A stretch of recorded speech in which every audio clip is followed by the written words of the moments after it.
Good morning, good afternoon, good evening. Welcome, everybody, to the CDO Matters Podcast. I believe this is the 46th episode of the podcast. Thank you for joining us. Wherever and whenever you are joining us, I am Malcolm Hawker, your host of CDO Matters Podcast. I'm also the head of data strategy with Prophecy Software.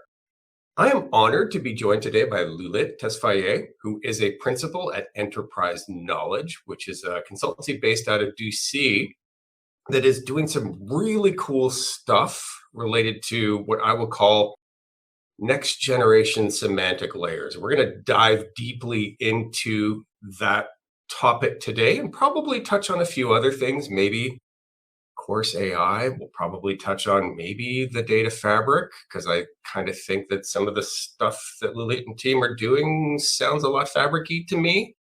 But that'll be the topic of conversation today. Lulit, welcome. Glad you could be here. Thank you. Happy to be here. Thanks for having me, Malcolm. Awesome. Well, let's dive into it. Describe for me. So we met, I think, in person in LA last year at an Enterprise Data World conference where you and your partner Joe were presenting, and I was in the audience, doing the things that I usually do in an audience when but I was really kind of taken with some of the subjects that you were talking about. I did actually really appreciate you had an interesting approach at the beginning of your presentation where you polled the audience and said, what do you want to hear about? Which is a different perspective. But why don't you go and start with tell us what you think a next generation semantic layer is, and tell us some of the things that you've been working on and some of the problems you've been solving. Perfect. Well, that was a cool conference, and I'm looking forward to the one in Orlando here where you are. But it was great meeting you then, and I know we've had a few interactions afterwards. So semantic layer, to your point, is not something new. I like how you added next gen to it, actually, because it kind of brings to light what has changed throughout the years with advancements in cloud computing technologies and obviously AI. But to simply define it, a semantic layer is really a shift in focus from the data itself to the knowledge and semantics of data. So metadata, the descriptive data about data. And it's that abstraction layer that allows us to contextualize, categorize, connect your data without having to physically move it in one location. So what I've seen throughout my career, I've been in this space in some shape or form for over 15 years. And I think you have experienced it this too. Over the last decade, there's been a lot of move to the data lakes, the data warehouse, and now cloud migrations. I think we have lived through the pains of those. And what's happening now, or over the past 5 years specifically, is this realization that getting your data physically co-located doesn't really answer the business questions or the insights that you're looking for. Understanding what data you have, how this customer database is related to the products that they own in another database, the marketing content that's associated with it. So this silo persevered. So a semantic layer is, Gartner actually dubbed this back in 2021, end of 2020 timeframe as the data fabric layer. That was when it got that branding. But before that, semantics has been around for decades, right? The semantic web, the framework of metadata standardization, taxonomies, ontologies, and we can talk about what is within a semantic layer. But at the end of the day, it is really about bringing all your knowledge assets together. I think the slight distinction between the data fabric to a certain level, or you can call it a semantic data fabric, is that focus on the context and the meaning and the metadata of data. So as the first class citizen being metadata. So what, let's say I am a healthcare organization, right? We can just focus on healthcare because I know that's an area where you're focused. Or maybe I'm a large government entity. We could do that too. But let's say that I'm a large healthcare organization and I've got data on my patients and my providers, and I've got all this data is sitting in all of these various silos, and I spend a lot of money to move it all into some cloud, right? Doesn't matter. Pick a cloud. Um, and now I'm trying to do something. What can't I do that I need this next generation semantic layer to do? Like you're talking about knowledge, right? And access to knowledge, which there's a subtle difference there between data or even information and knowledge, right? If you follow the DIKW, data, information, knowledge, wisdom, Yeah. the use of the word knowledge, I think, is purposeful here. But describe for me the things that maybe as a large healthcare provider that I would be able to do, the value that I'd be able to drive that I couldn't do before. Yeah, no, that's a great question. We actually have a few case studies in the healthcare space. To give you examples of the applications or specific problems that they were going after. So for one organization that's a trainer in the healthcare space, education provider or continuing education provider, they have over 90% of the US market share in this space. So their audience or their customers are doctors, nurses, healthcare professionals that are in different clinical settings. And their primary use case was targeted or personalized training. And they have the challenge of their training materials that is stored in their learning management system or their course content that's in different locations, 3 or 4 learning management systems. They have data about their audience, their customers in their CRM. And then they have the different products that they buy from other firms that they acquire to supplement their courseware, some products and offerings. So the challenge that they were faced with is how do we personalize this content so that a nurse in a hospital versus a nurse in a living home that's supporting seniors has in the state of Florida or in the state of DC have different requirements for training. So it was costing them a lot of money because they were manually aggregating this content from these different sources. And the key here is, I think you talked about the way of thinking about knowledge and data and information and content. We can spend days talking about those things, but the line is really blurring. When it comes to like the business user, they don't care if it's structured data, unstructured data, semi-structured data. In this specific use case, it's personalization, right? Like I would like things on demand at the time of my need. My certification is about to expire. I want the solution to understand that what I need to do a continuing education and get certified. So this is one primary use case that leveraged a semantic layer, kind of that aggregate as an aggregator of this content that's kind of spread out. It brought context through metadata on the structured data to connect this nurse to this content. And it categorized and labeled the unstructured data using AI, right? Natural language processing, text extraction, and entity extraction, and to be able to categorize it, give it some sort of structure for the machine or the recommendation engine to understand. And as you would imagine, the user here is that recommendation engine, which looks at the persona or the profile of the individual who is in the system and is now able to recommend the relevant content that they need either to act on immediately or recommend things that, products that they would want to upsell them on. So how much do knowledge graphs play into this? Because I keep hearing relationships and I keep hearing context. Is that a big part of what's going on here? So in this use case, a knowledge graph was powering that understanding of the relationships between the customer, the clinical setting, the course content, the state, the different components that are related. But not all semantic layers require a knowledge graph. A good example of this is we're currently working with an organization that is standardizing its data and its data lake by defining kind of the upper logic for how their data is structured using metadata.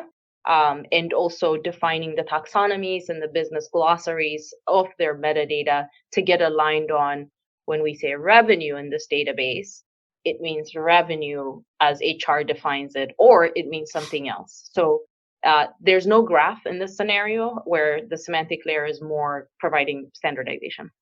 So that, to me, what you just described without the graph sounds like, classic semantic layer, right? Like schema level linking or table level linking, revenue here, revenue here, revenue here, revenue here.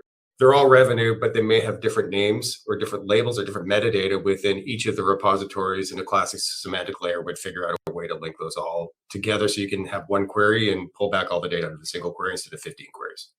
Agreed? That's like classic semantic layer stuff? I think it would even take it a little further. In this use case, their challenge is they have data products that are using a revenue data set. And they're having a hard time understanding which revenue data set was used for this data product, right? So because each team is creating their own version of that.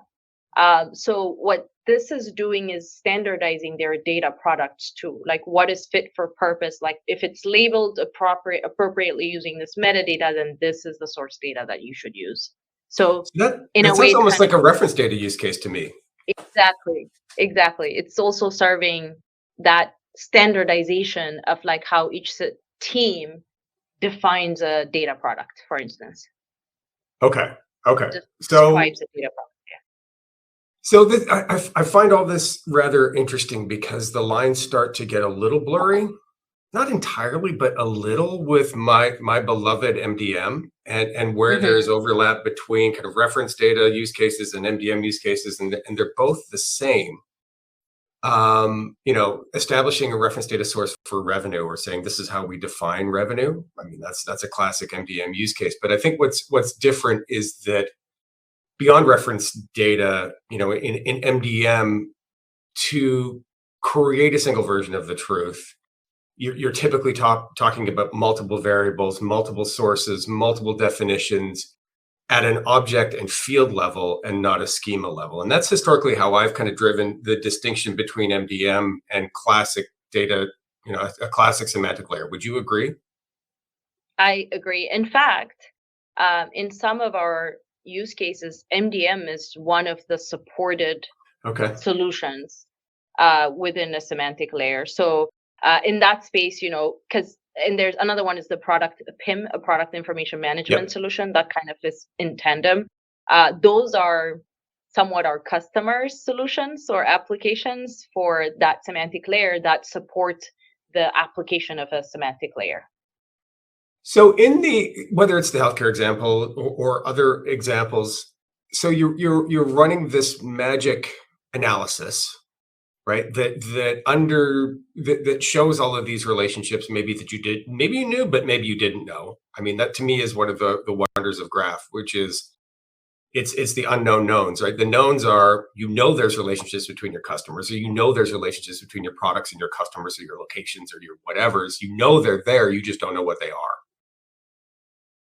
Once you run this, what are the consuming applications of that insights beyond analytical platforms? Are these things being consumed by custom applications that you're building on top of the semantic layers? Are they being consumed by CRM systems? What system is consuming these insights and surfacing them to end users so they can make decisions? Or maybe it's even AI that's consuming them. What's happening? Yeah, I love this question. I like to look at that in kind of two tracks. One is the business end user applications. Like search is the most common user of this layer in the form of faceting when you're using metadata and taxonomies, in the form of like the knowledge panel that you get when you search for something. I think the Google Knowledge Panel is the easy one to recognize. A lot of organizations have their own version of that for their internal content.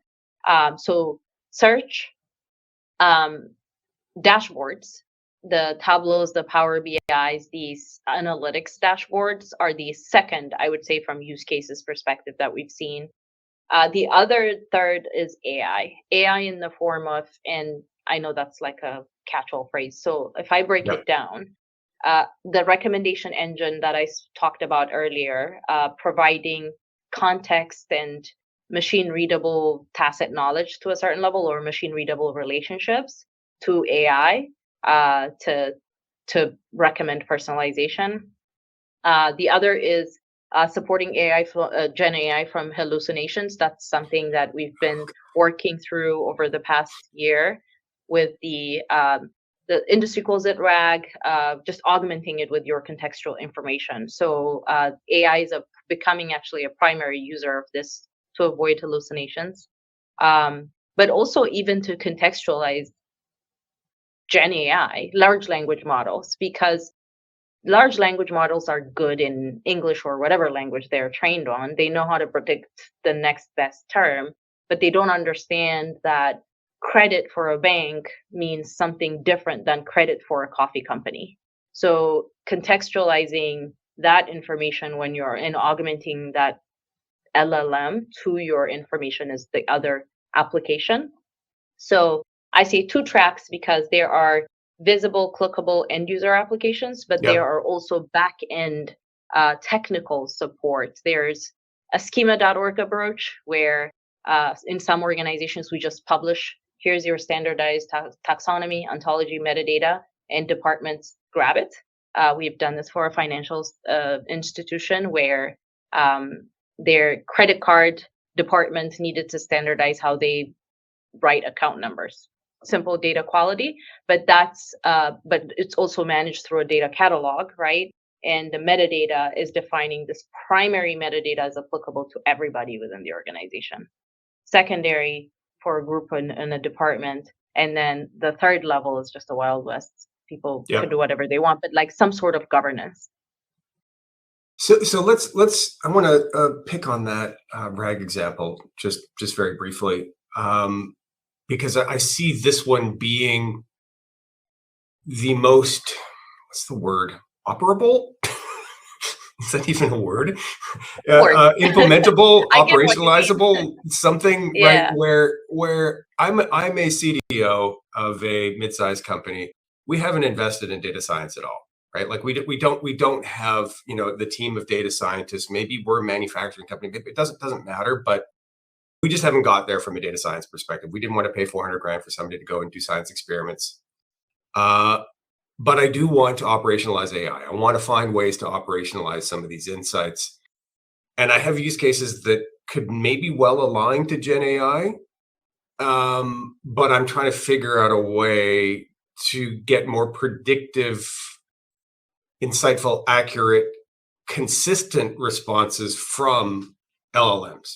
And what I've been saying for a year plus now is like, hey, use these RAG patterns, right? Constrain the LLM with a known fact set. And what you're saying here is that the output of the things that you've been working on, these next gen semantic layers, could be used for that very purpose.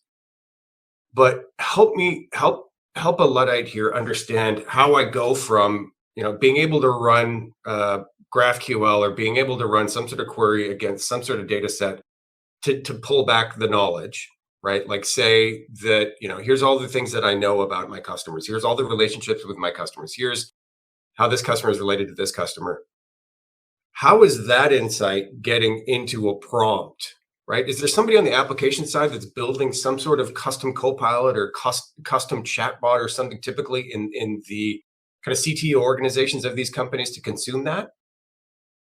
Yeah, so where we have had success in a couple of case studies with this is in the search realm. Again, if you take the search front end out, that's easier for people to understand. So I like to explain it that way. But you can imagine this without search. You can plug in whatever application you're looking for. But because search is what we know and are familiar with, let me explain it that way. So if you're looking to augment your LLM with the RAG approach, you don't.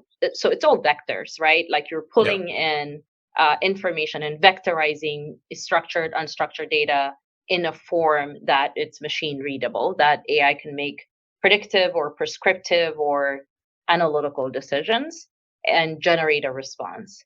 That process does not change. Where the graph or the semantic layer, and I would say graph in this scenario, context comes in is once an AI has reached a decision, it comes in, it goes into the graph and looks for additional information. So Okay. in the search scenario, it's like you have your typical indexing, right? This is one simple architecture that I'm going through. It's going there to contextualize, do I know anything else about this thing, this data point in the graph, to filter further and can make a better accurate recommendation. And this gets into the scoring. There's a thing called semantic pathways. If I'm looking for something and if it's closer to this thing than this thing, then this thing is the right response. So you would pull in that. So there's a little bit of logic, the point of graphs being, but a simple way of thinking about it is that way. I know we're a little bit in the architectural weeds, Yeah. but it's like they work in tandem. You'll get your results either way, but when you add the context with a graph and you're querying a graph to support your search results, that's when the effect or the impact of the semantic layer comes into play with AI. So I do want to ask one more question, but it's like really high level, really philosophical, and our listeners will probably be wondering why I stopped in Crazy Town. But I'm prone to stop in Crazy Town. It seems to me like with a lot of this AI related stuff, let's just loosely call it AI related stuff, this technology was all built on natural language. At least not all AI, of course not. But let's focus on Gen AI. Let's focus on LLMs, because that's kind of what's front of mind for a lot of people right now. And I do actually believe that LLMs will be how most companies operationalize AI at scale. Right? It'll be the easiest, lowest drag way for companies to check the AI box and actually drive a lot of value from AI. The creation of these LLMs was all done on natural language. It was like let's take the internet, right? Like, this is just mind-boggling to me. Like, let's take 7 billion parameters out of the internet, or in the case of the latest version of BART, I think it was 70 billion. Mind-blowing numbers here. But this was all from written language, right? Mm-hmm. And it seems to me, and everything we've been doing for the last 40 years is largely, not exclusively, of course, especially not in the last 10 years, but was primarily rows and columns, right? Classic relational stuff, rows and columns. And those are two very different ways of representing, capturing data. And everything you just described to me seems, at least from the vector perspective and the graph perspective, in terms of like, I need to give this thing specific food. Right? It needs a diet that it can consume, right? And the best diet for it is to take things out that were in rows and columns and add the context that it needs to make more intelligent decisions. Or okay, you're nodding. I'm not totally nuts. Well, I may be, but at least you're nodding. Do you see a future where in, like, from a business application perspective, we start to evolve maybe away a little bit, not entirely, because I think rows and columns have a time and place, right? From a consistency perspective, from a rollback perspective, from an audit and control perspective. But do you see a place in the future where we're starting to store more data just as natural language instead of classic rows and columns? So that is a hard question to answer, but I don't think it's a crazy question. And I could see the possibility. I would say that because I think if you think about it, the human brain does not think in rows and columns. We were forced to think that way because of limitations in systems. So in a way, we changed our behavior to work with Excel, from processing information perspective. So I don't see any reason why, and this is why I keep saying the rows and columns, the structured data and the unstructured is really blurring, is if we have the capacity and the technical maturity as industry, and I don't think this has been answered fully, even in any industry, but to think like the neural network way humans process and think information, that we are now trying to turn into that machine intelligence version of that, then absolutely. I mean, I think we're ways from that for agreed. for many enterprises and organizations. But I agree with you. I think at the end of the day, the whole concept of like this graph thinking is, I know I work in at enterprise knowledge, for instance, right? But there's no way for a machine to know that if we don't give it enough information, because I work in enterprise knowledge, I'm an expert in what I do in semantic layers in a graph. But you could deduce, you can infer that by just your neural network brain way of thinking, right? So it's the ability to encode that to your systems and your machines. I don't think tables are allowing us to do, unless you write a lot of joins. I mean, you can make it happen, right. but it will require a lot of script. Very rigid way of running, a query. So we were both recently together at an event in Austin, albeit very briefly. And I went to dinner with a bunch of very smart people in the data world, arguably far smarter than I am. And I asked the question. This was a beer question, and sometimes those are the most insightful. Maybe they're the most crazy. I love those conversations. Yeah. But I asked the question of, do we see a world where we see the boundaries between, or the differences between operational data stores and analytical data stores going away? And it was pretty interesting because there were like half of the people were like, yeah, and the other half were, no way, physically impossible. You're breaking the laws of physics, and which was way over my head and way over my pay grade. I mean, I understand about throughput concerns. I understand about needing structure in order to optimize from a compute perspective. But I was intrigued by this very idea because I think if you try to trace back a lot of our biggest challenges in the data world, it stems from the fact that we have operational use cases and analytical use cases, and we try to make them play nice together when they're not designed to play nice together, per se. What do you think about my question? Is that one crazy too? It's a tough one, because not only laws of physics, but also there's organizational dynamics and politics and how corporates are set up, right? And I think, and this is actually a very, if you ask me what's top of mind for many organizations, that especially the large corporations that we consult with, the challenging part is not this hypothetical. They're not worried about operations and the operational analytical conversation. It's more about the politics of like who gets to deliver the insight first, right? Who is protective, because we are set up in a way where CDO did not exist if we were having this conversation a few years back.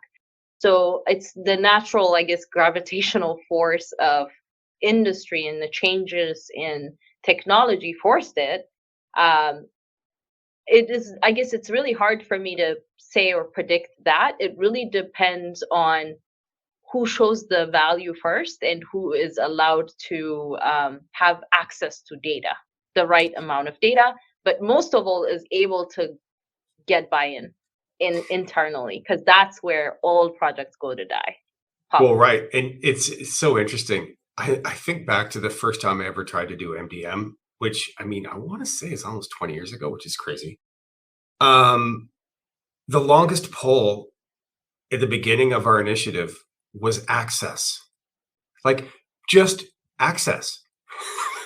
Right? Like, we spend a lot of time in having to your point, right? Like the fiefdoms and the politics of that's mine and don't touch it. Yeah.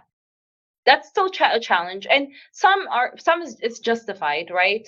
There is security reasons, that obviously policies that we have to abide by, but yeah, there is some of that, like territorial. There's a lot of that.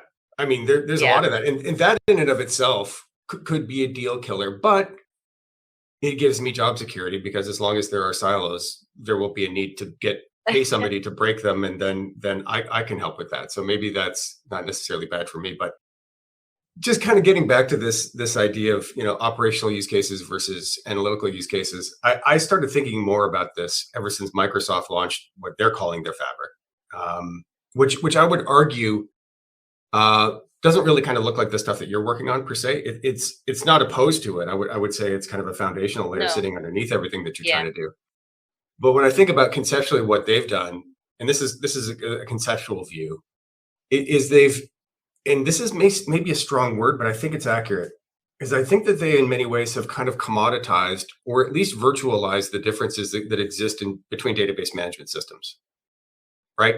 I could have file-based storage over here. I could have graph over here. I could have classic rows and columns. I could have just whatever, MongoDB over here. Yep. It doesn't matter. And I can write a single query that will work across all of them. And I could run a single SQL query against all. I could run a SQL query against MongoDB. I could do anything. And it's not necessarily solving for the definitional issues that a classic semantic layer that would solve for, like a single definition. But at the very least, from an access and query perspective, if you know what you're going for, and like that to me is when I think about that, it's like, okay, warehouse lake, right? If I got one query and it doesn't matter, Yeah. does it even make a difference of rows and columns versus NoSQL? I think to the purists and to the kind of the laws of physics thing, I think the answer is yes, right? Because if you're building for speed and if you're building for volume, all right, I'll get off of this one. Like maybe in another. I like this, and I have an example for you where we had a similar scenario when partnering with one of the big four consultancies. We were supporting their graph. Semantic layer work, a portion of their use case had a graph, a portion didn't. But why I go there is there are use cases that are better served in a relational form.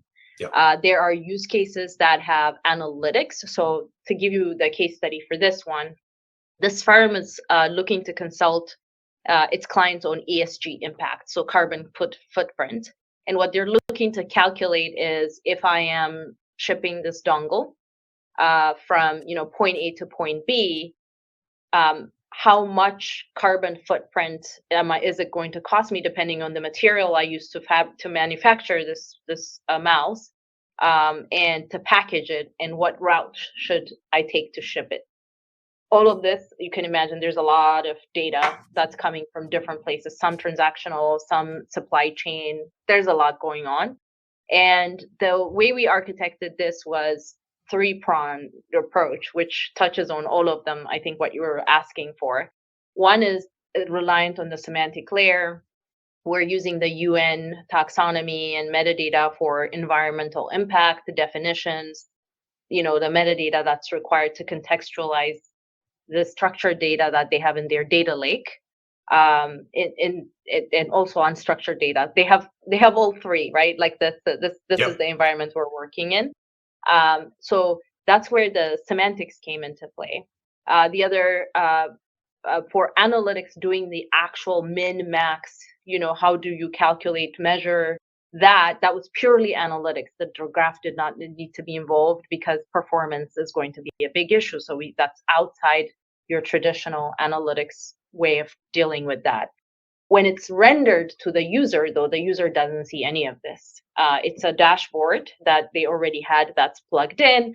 They select a few parameters. If I use this manufacturing material, this shipping equipment, and this route, CO2 calculation, similar to what Google is doing now on, if you take this flight or if you take this flight. So in two ways, I think they can coexist. There is a use case for all of them.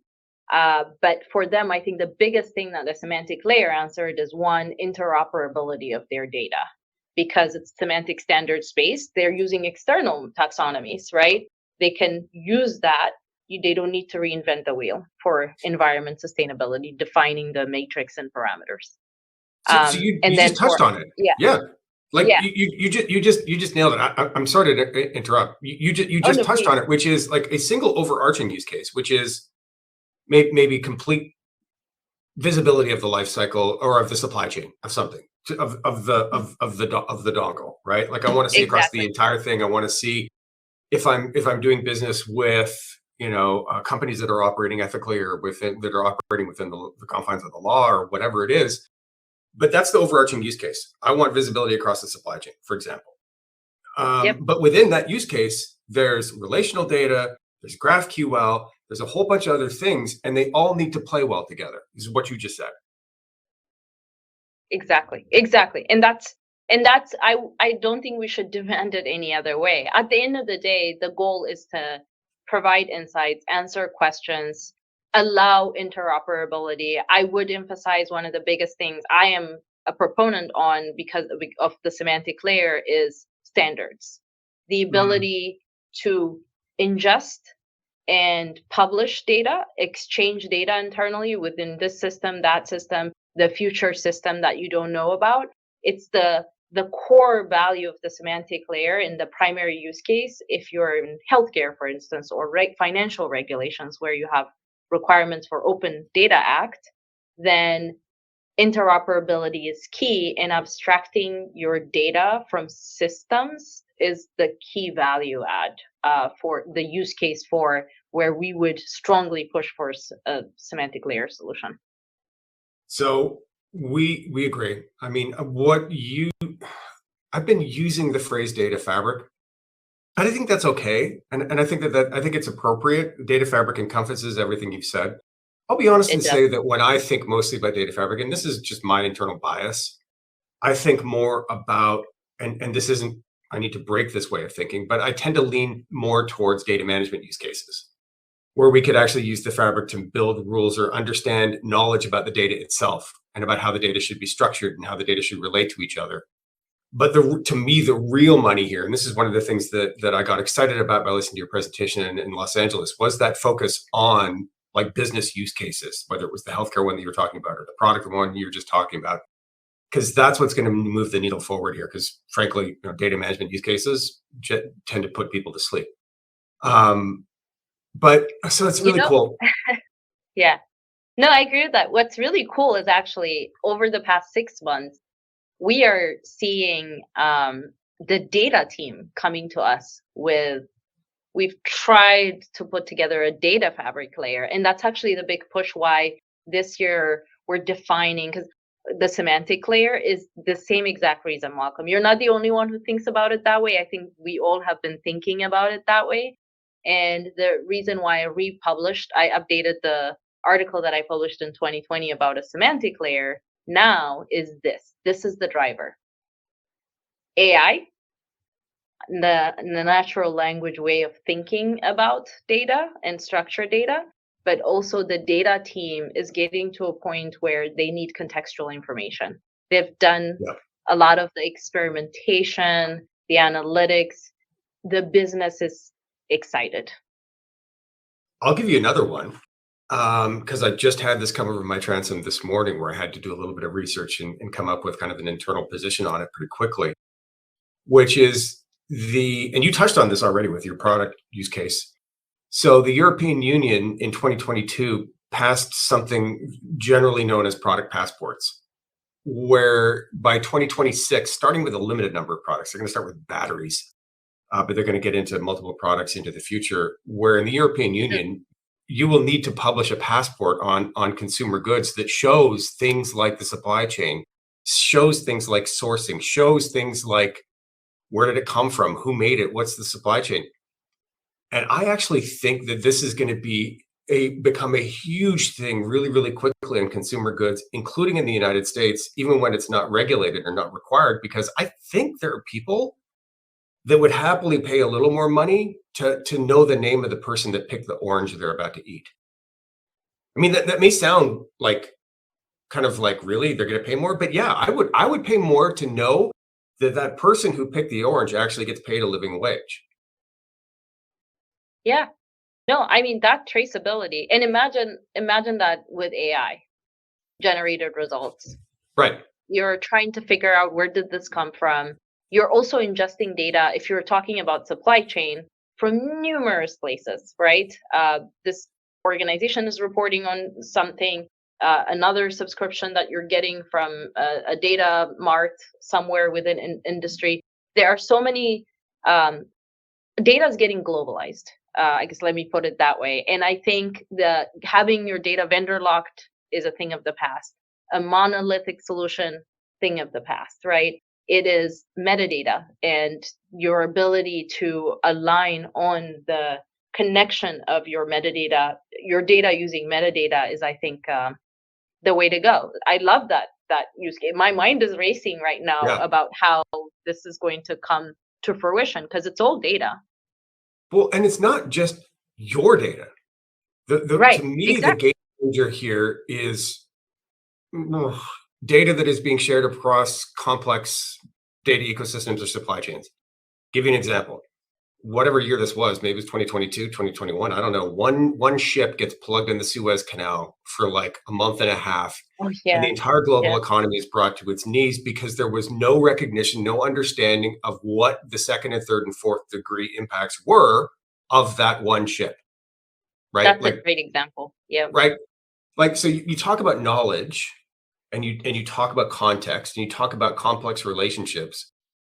Like, if I'm a car manufacturer and I have got brake pads that are sitting on that ship, and I've got production lines that are about to end or stop, but I don't know it because my contract is not with the producer of the brake pads. They're with the component producer that puts the brake pads together in an entire thing, right? So it's a second or a third degree relationship.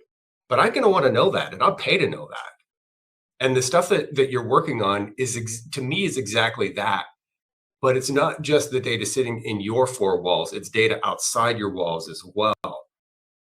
And that's where things start to get really, really interesting to me. Is do we start to cooperate a little bit more? I know in the supply chain world, there's been, particularly in the shipping world, Maersk was tinkering with this with IBM. They were looking at things that were blockchain enabled. I'm a believer in blockchain. I think there's something interesting there for kind of more peer-to-peer sharing Yeah. of data, where instead of the vector, maybe it is a ledger. I'm totally thinking left field here. I don't know. But Mhm. the things that you're working on, like understanding these complex relationships, like to me, that's whether it's understanding a supply chain as a consumer or whether it's understanding supply chain as a manufacturer or something, like there's nothing but goodness there. Yeah. And to add to your point about sharing data, some companies are productizing it. So standardized data as a product. This a veterinary recently did this. One of our clients where they standardized just like definitions of like vets, medication, healthcare terms, naming conventions, and they offer that as a product to veterinaries that are starting their um, their their practice, for instance, and buying in all these data Mm. management, processing, whatever solutions. It was a standard, data model, standardized metadata ontologies for relationships, taxonomies for hierarchical relationships and descriptions, and they are generating revenue from that, providing it to industry. So there is value out there. The financial firms that we work with are kind of at the forefront, primarily because they are required by, Hmm. the Fair Data Act. They have a lot of regulatory requirements to exchange data.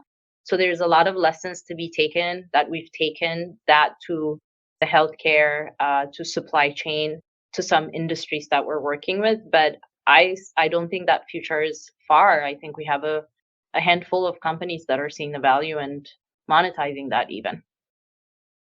That's a great place to wrap up. I think we could keep talking about this for hours and hours. I know I could, especially when you start to get into data sharing and creating the economic models around it. Yeah. When you're monetizing, okay, that's interesting. What I think is more interesting is give to get, and where the get is not money per se, and that's okay. I'll take your money if you want to hand it to me, and I'll give you data in exchange. But maybe what I get back is another data set on something that is Yeah, equally that's another. interesting. Yeah, like to me, right? Like this No, is this that is data the exchange, yeah. barter.